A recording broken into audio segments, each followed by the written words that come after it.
guys, I'm Martina and I'm your student ambassador, and I'm doing an interview today with Ahmet. Nice. And can I ask you a little bit, about yourself, a little introduction? Yeah, for sure. I am Ahmet Davutaksu, and I am from Istanbul, Turkey. I started my PhD 2 years ago at the Faculty of Pharmacy, Masar University, and I am also a pharmacist. I graduated from Bezmi Foundation University in Istanbul, like after 5 years of study. Uh, yeah, and then I came to Czech Republic for Erasmus internship. That's why how I met with Brno and with the pharmacy faculty in Brno. So yeah. So you liked it here enough to do a PhD Yes, here? yes. For one semester was enough for me to get to know about Brno, and the internship was also beneficial for me. Yeah, we published one paper during and during my internship here. And then my internship finished. I came back to Istanbul. I started to work in the pharmacy, but I always wanted to do PhD. And then I moved to a company and I applied for the PhD in here. And I got into the admission process. Then I was so happy that I was selected. So then I started my PhD. And did you apply for the PhD anywhere else or just to Masaryk? I also applied in Istanbul, Istanbul University, also to my university, and to Czech Republic, and also to Germany. And I was accepted in Istanbul in one university, in Istanbul University, and also here. But I always wanted to be in here, like because I know Brno, and I got really nice experiences during my Erasmus, and also with my wife during those times.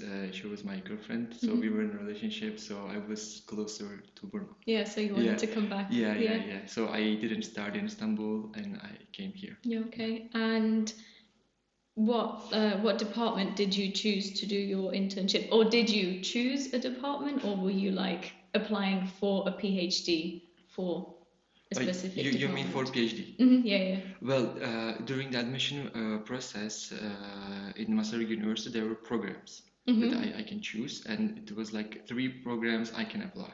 Okay. For, and I chose the ones which are interesting for me, which I feel like closer that maybe it can be interesting, or I can put my effort on it. Yeah, okay. Yeah. So yeah, I applied, but I mostly feel closer to the pharmacology and toxicology department, and they research about stroke. Okay. And how we can improve or optimize the treatment for stroke. So yeah, that was closer to me, and I was also selected for that. And then I got into the admission exam. Okay. And like they asked me like what I know about the program and like my pharmacology knowledge, and can I work on animals? Do I have any certificate? And also I study Czech for the admission procedure, like because I was applying in a Czech program. Okay. So I study Czech when I was working in Istanbul in the same time, and they said that that's okay. And then we finished the admission procedure, and then they told me like I am selected. Yeah. So they told you like on the spot. Yeah. Later they informed me with the email. Yeah, of course. Yeah.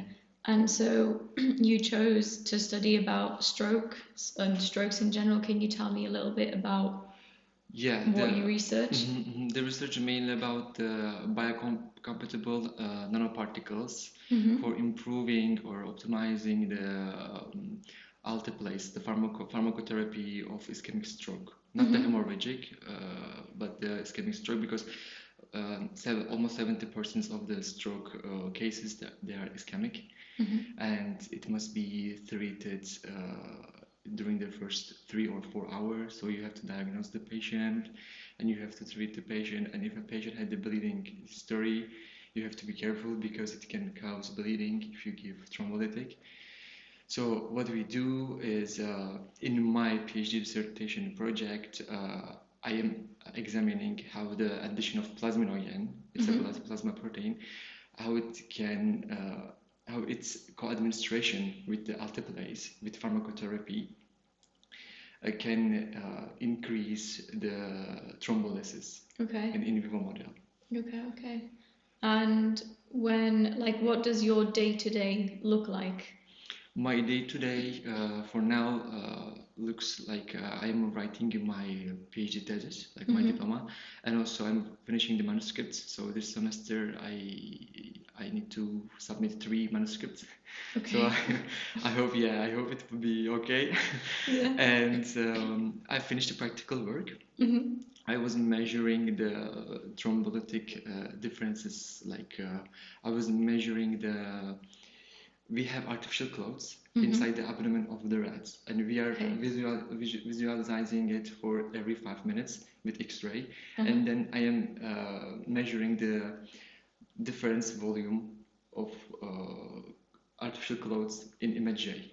So I finished this measurement, now I have my data, and I'm writing the manuscript.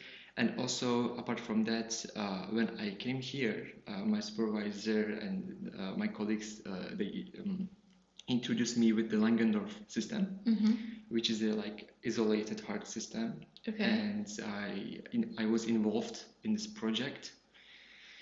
So I started to work with ex vivo heart, and we designed a model for testing of antiarrhythmic compounds, how they can work against arrhythmias. So we also tested this model, and we tested novel antiarrhythmic compounds against ventricular fibrillation and polymorphic ventricular tachycardias. Yeah, and we also test one compound from our chemical drugs department, like is it working against arrhythmias or not. So it was also successful. Yeah, so it was working. Yeah, it's working, and yeah, I am happy to learn this model because I have never seen this. Also in my university in Istanbul, I never heard about that. For me, it's fabulous that like one heart is beating outside of the body, and you have to conduct all the environmental conditions, all the situation you have to check, and then you can get data, and you have to customize it depending on your protocol. So. Yeah, I think you posted an Instagram story on the takeover. I saw it. Yes, I posted hopefully. Yeah, I thought it was really cool. Yeah. And do you remember any admission requirements when you applied for the PhD? Was there anything specific that you needed to supply to the university or do? Well, the thing was the background of me, because I was applying for a pharmacy faculty, so I was a pharmacist. It was the criteria, and also the English level for sure. And for Czech, they also want to know, am I able to talk Czech? Yeah, of course. If I have the background or not. Yeah.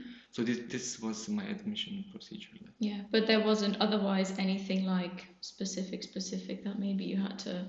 Well, no. For now, I don't remember any criteria. Yeah. Okay. Yeah. And what is your comparison maybe between Maastricht University and your home university? Do you think one's better than the other, or are they both the same? Well, I think Maastricht University has better opportunities, but in the pharmacy faculty, for example, how I mentioned that we didn't have any Langendorf system, and also any other specific equipment, but we also had, so it's quite similar with here, but I would say that Maastricht University has better equipments. Okay. And what about comparing Czech Republic and Turkey? Yeah. Which one's better? Which one's worse? Well, I wouldn't say, because they are totally two different cultures. Okay, so we have our normal life, and you have in our normal life is quite chaotic, and you compare Czech Republic, and in here it's totally calm and relaxing, well designed, let's say.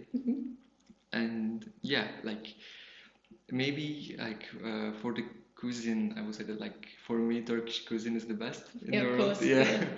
So I will say this, and for Czech Republic, I like that it's more like calmer, and the like Czech people are obeying to the rules of the city. Like they're responsible for the environment, like, and during the daily life they're like kind to you and they know how to behave. Say, I really like that, and because in Istanbul, like of course in Turkey when you go to country yard it's like also calmer, but in Istanbul it's rushing city. Okay. It's so chaotic and like people are running everywhere. So maybe it's also because of the lifestyle. But yeah, I would say. But in Turkey we are also really like hospitality. Yeah. We have it. So yeah. Yeah. And what about Brno? What do you like about Brno? Or is there anything you like about Brno? Well, I love Brno, to be honest. Yeah, I like Brno a lot because it's a very accessible city. Like you can enjoy in the forest, like you can go for a run, you can enjoy the fresh air in there, and you can in the sunny day you can go to the lake and you can also chill in there. Also, you can always access to the city center and I don't know, meet with your friends. So, and also for me, it's really advantageous that Brno, the geographical location of Brno, it's like you can go to Vienna airport or to Prague or even to Budapest, and you can fly wherever you want. So it's true. Really handy to travel across Europe. And what about comparing Czech people to Turkish people? Turkish people, Yeah. Well, for example, in Turkey, it's much easier to make friends, like to get into touch with the person. Like we are more open. But for Czech people, it's they're a bit colder to you. Like, it's true. They don't talk to you. But I am totally understanding it because like these Czech people, I think they have their own daily life and they're enjoying their peaceful life, and I think like they're totally okay with that, with their choices, and they don't want to be disturbed by you. And I think if you want to talk to a Czech person on the road, or if you want to ask something, you must be prepared either in English or in Czech what you're going to say, like word by word or sentence by sentence, because in Czech it's also like hard to say something and you can make some mistakes, grammatical mistakes, and you can mean something totally different. So like I was always doing my best, and I'm doing my best to like talk like in a right way. I'm preparing myself for this, and of course like you have to be kind and calmer, and then like you can talk. And for making friends, I think it depends on what kind of friendship you want, but I consider Czech people like funny, like also friendly, but I think you just need to be patient, and they just need to know you, and later on I think it will be okay. Yeah, I agree. I had this discussion with my boyfriend because he's from the UK, and every time like we go to a restaurant or something and the waiter comes, the waiter says, "Hi, what would you like?" And he's like, "Hi, how are you doing?" And the waiter's like, "What? Like, you cannot ask this Why in here. are you asking how I'm doing?" Exactly, yeah. So I think it's like common that Czech people are a lot more like reserved, and they have their own stuff, they do their job, and that's it. Yeah. They also seem like strict to you, like when you ask something. But I think it's about also maybe because of the weather. Like when it's colder, it makes the people colder. Yeah, because in Turkey we have the similarity. Yeah. Like that in East, there's a colder parts, regions, and also the people who are living there, they're also quite cold. Like also strict. Yeah. Okay. But do you think it's easier to like talk to strangers in Turkey than it is here? Are they more like friendly, let's say? Well, the thing is, it depends if a person talks English in Turkey. Okay. If we came across with this person, I think like they would like to help you. Like they will like if you have any problem, and even if they don't know English, they would like to try to explain. Yeah, okay. to you somehow, yeah, and I don't know, give you some food maybe. Like, yeah, mostly it's like that. And speaking of food, you've already mentioned that Turkish food is Yeah, top tier. for me, yeah, it's the best, yes. Yeah, is there any like specific dishes that you like from Turkish food? Well, for me, I like beiti kebab the most, and it's a different kind of kebab, not like a kebab they are selling in here, because the kebab they are selling in here, it's typically döner. Yeah, yeah. Döner, like, it's not kebab, because kebab, for making kebab, you need a stick. And you need to ground meat, and you need to cover the stick with the ground meat, and then you put it into the fire or to the barbecue, and it's totally different than kebab. And döner in Turkish means turning. So that's why it's spinning yeah, on it's the... spinning, Okay, yeah, and it's also same like gyros in Greek, because it comes from gyroscope, like it's turning. Yeah, okay. And also shawarma in Indian, it also comes from Turkish, which is çevirme. Ah, okay. Çevirme So is also, yeah. The same, basically. Yeah, the same thing, turning around the world. Yeah. Like, Yeah. And when you're like here, do you manage to find like all the ingredients you need, or like do you buy them at home and bring them here? Yeah. The thing that I can find in here, just Turkish coffee. Okay. Because they just pack it and like it's Yeah. like it's the same. But even I buy the ingredients, it's not the same. Yeah. The taste is not the same. Okay. Yeah. Because I think maybe the ratio of the salt inside the ingredient or the spices It's inside different. is different. Yeah. Okay. Yeah, because I know we have like a few like Asian Oriental food shops, so I was wondering maybe you find whatever you need for your cooking there. Yes, like for example, in here you can find specific Mexican food restaurants or Asian food, but for Turkish food, it's just kebab. Yeah. And when you go, like they always have the same kebab and the same sauce. And there is no shop, like I don't know if it exists in Brno, but I don't think so, because I never heard about it. There's no specific Turkish food restaurant. Yeah, in Prague, there are two. When one is like the Turkish breakfast, and the other is like kebab. When you go there, you can eat Iskender kebab, for example, or beiti kebab, or Adana kebab, or also the desserts. Like you can order. That they have, different, okay. Yeah. And when you came here, did you experience any cultural shocks? Well, cultural shocks, yes, I experienced for sure. For me, like one cultural shock was like years, like because I born in Istanbul and I got used to that big city life, and I got used to this chaotic life. But in here and in Brno, it's totally calmer, and also the when you ask something to people, they're like, "Why are you asking me this?" Like so. It was quite different to me, and also like the way that you're talking, you must be always like always pay attention what you're saying, because people don't want to be bothered by your sentence or like what you're asking for. So this was different for me, and also the one thing that shops are closing really early. So whatever you want to buy, you just need to buy as soon as possible. Okay. Also for the shopping, for food and so on. And yeah. Yeah. So in Turkey, things are open a lot longer. Yeah, a lot longer. Here. After COVID, it changed. They started to close like earlier, but before, like I don't know, you can always go eat something. I don't know, at 3 o'clock. I'm asleep at 3 o'clock. But if like I don't know, some people are hungry in the time. Yeah, understandable. And they want to eat something, and they just go, or you can order all the time. And markets are open. Like you can always find some small shops, small markets, until 11 or 12. So and here it's all closed. Yeah, it's true. And when you came here, you needed a visa, right? Yes. Was there any problems, or was it all smooth? Well, for me, it was all smooth. Oh, that's good. I didn't have any problems with the visa or during the visa process or with any documents, but I will say that it's really challenging. Like for applying to Czech Republic, they expect you to have all the documents very well prepared. depending on the template, like what they want, depending on the documents, it must be like totally in the same way that how they want it from you.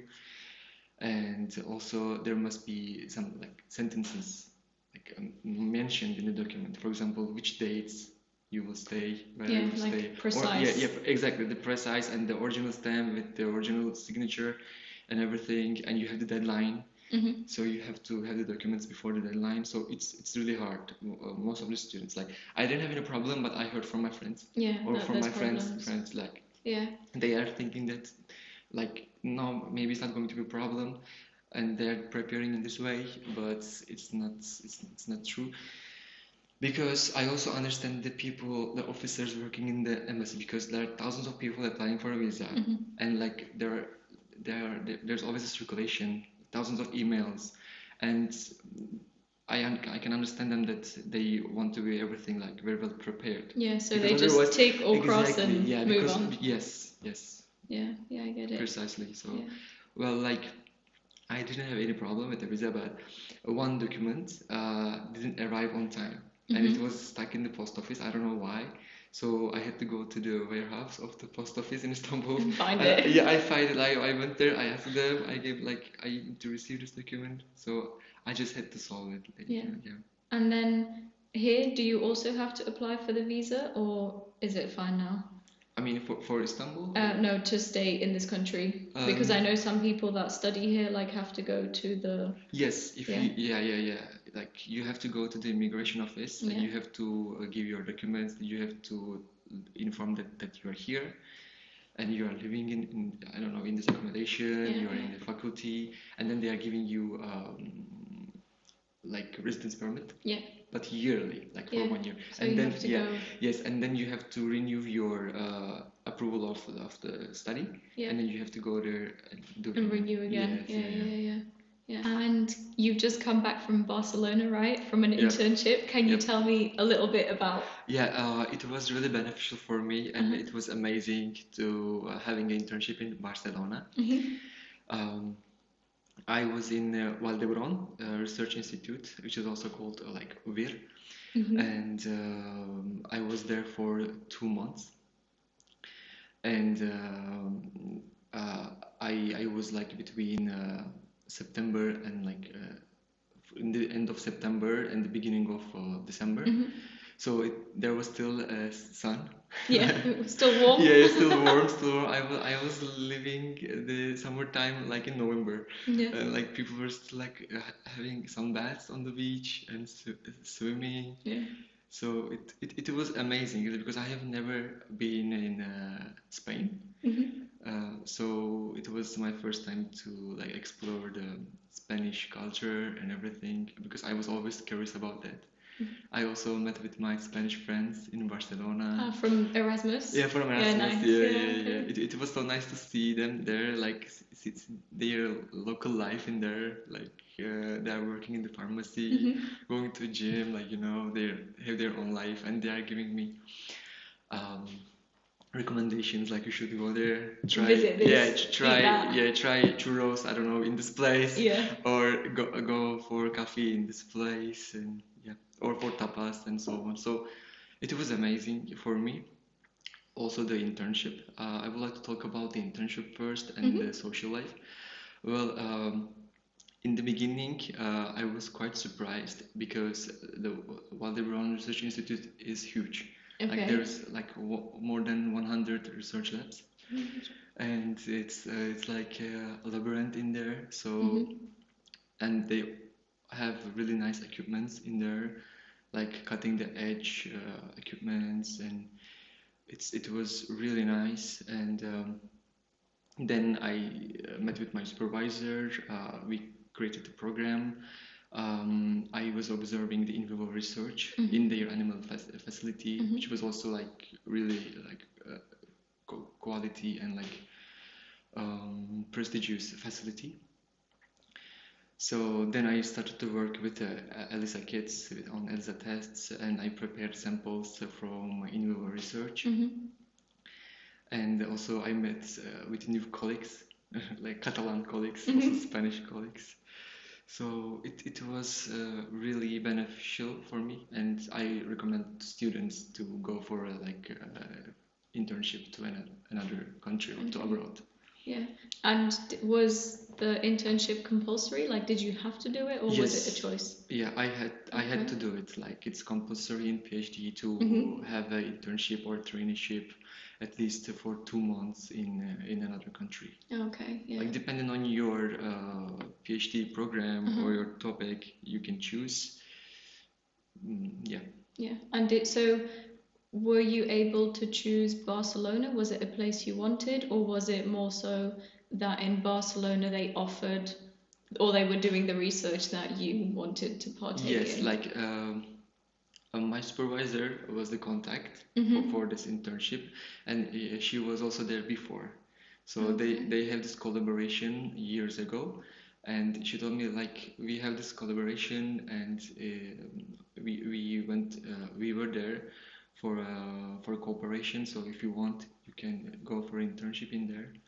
And I was like so happy for that, and I appreciate for that, because I didn't have some kind of chance like this in my life. And they like trust to me, and they gave me this opportunity, and I went there and I did my best there. So I hope like it was also beneficial for my supervisor in Barcelona in there, and I hope I gave them something. Yeah, you helped them. Yeah, Hopefully. I hope. Yeah. And people were also so nice in the lab. So we were like talking, we were going for the lunch all the time. Also, we went for a dinner, and we went to churreria, like for churros and having the hot chocolates, like, or pudding, like for eating with churros. Yeah. So it was nice. Yeah. Then I met with my friends in Madrid, in Barcelona, and my wife came. So she visited. Nice. For visiting me, and we went to Malaga, Granada. So you did a bit of traveling as well. Yes. To be honest, yeah. Yeah, nice. And did you manage to learn some Spanish? Yes, I tried. I managed to learn a bit. I also wanted to learn. I was doing Duolingo. By about a handbook. Of Spanish, like what to say, like quiero pagar, or café con leche grande, por favor. So you could at least ask for something. Yes, at least like ¿qué tal vienito? Like this kind of small phrases I learned. But that was all. But I want to improve it. Like it's still in my agenda. Like to take off for 2024. After finishing Czech, I don't know when. After finishing Czech, but because Czech is my first ambition. And do you think during your studies, do you think you'll go abroad again, or do you think maybe you won't have time, or? For now, it seems that I would like to stay in here. Because I had the compulsory internship, and now I need to focus on my studies and on my research in the lab. So for now, I don't plan to go anywhere. Yeah. And what about after you graduate, after you get your PhD? What's next? That's a really good question, because during this 2 years, this is my third year, I learned many methods. Many things, and I would like to improve them. Like I would like to carry them with me. I don't want to like put them in the corner and continue in another profession, because I'm giving my effort, and also I'm working with really nice people. My colleagues in here, they're really good, and I would like to continue, but it also depends on the chances, or depends on the situation. If it's possible, I would like to continue as a postdoc. And improve the conductions of the research in my lab, and create another cooperations. We will see, because also with my wife we are planning to stay in Czech Republic, so maybe somewhere near to Brno or some other city that I can still continue in research. And would you like to continue research here at the faculty, or do you think research in the same field but maybe somewhere else? It can be. It's also possible. Like if I can use the same equipment, same methodology, same protocols. Maybe it's also possible, but I would like to continue in here. In what you're doing. Yeah. In Masaryk University, I would like to continue because like they gave me this opportunity, and so I'm happy with that. Also, I'm happy with living in here. So why not? Like this is my priority. So I will do my best, and we will see in the future how it will be. But I would prefer this. Yeah. Rather than going to another industry position and learning something new, starting from the beginning. It's also hard. Yeah.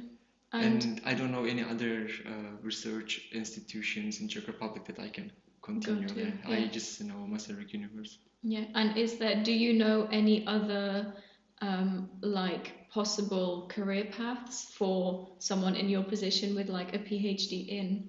PhD in pharmacology. Yeah, there are many. There are many career pathways or like possibilities. Also, either in academy and either in industry. Like in academy, you can continue in a postdoc and you can become a PI. And then you can conduct your own research and you can stay in university or you can cooperate with industry and in institution and university because it's all connected. Yeah, of course. And if you want to go to the industry, you can become a pharmacologist, toxicologist, or you can be a scientific writer or regulatory affairs. You can continue in pharmacovigilance or drug safety or R&D. Or drug development. So there's a lot that you can do with your PhD. There is a lot, there is a lot, but it also depends on your PhD background. For example, if you do your pharmacology PhD in vitro, then it means that you will continue in vitro. Yeah, so it's more narrow. Yeah. Yeah, okay, yeah. And so you said so far maybe you would like to stay here. Have you thought of maybe going to a different country, or do you think mainly Czech Republic? Mainly Czech Republic. Yeah, not like Vienna or anywhere around. No. I am doing my best. I am putting my brain to Czech language. So no other language. I hope Yeah, okay. And do you have any like advice for someone maybe trying to apply to Masaryk University? Yeah, I have advices for the applicants or for the candidates who like to apply for a PhD in here. First, it's better when they prepare yourself for the admission exam. Okay. And for the programs, and they must be precise what they want in the university or in the lab, because it's important, because you put your effort on that, and if you don't like it, then it's harder to continue. Yeah. Okay. Especially in research, because it's not like a normal work. Yeah. It's not like you are going to from 9 to 5. It's always you always need to read and write. And also, I would recommend them to get to know about Czech culture, Czech life, like how people are living in here, what is the most important thing for them, how to behave to people living in here, and knowing Czech a bit. Yeah. For interacting with the locals and like at least for like a survival mode, like if something happens. Yeah, you can people, communicate. Yeah. Okay. Yeah. And is there anything else you would like to add about anything? Whatever you think of. Well, like I am happy to be here, and I am happy to be a member of the Department of the Pharmacology and Toxicology. And I'm happy to work with my colleagues in there, also working with Erasmus students, because many students are coming here for the first time, especially from Spain or from Nordic countries. And like they're asking me, like, do you know, like, where can I buy the household needs in here? Yeah. So okay, so you can go maybe to Pepco. Yeah. So you help them. Yeah, I help them. I tell them like you can buy this in here, like. I don't know, for buying public transport tickets, I am sending them the link, or I am just helping them what I know. And it's also nice to work with them because once I was also an Erasmus student. Yeah, so now you get to help. Yes, and this is also a really nice feeling for me, and I'm happy to have them. Yeah. So I am all satisfied for this. Thank you. Yeah. yeah, I think that's everything then. Yeah, Thank you for yeah, thank joining you. me. Yes, thank you for your time. And thank you guys for listening. Thank you, guys. Ahoy! Ahoy, ahoy. Mete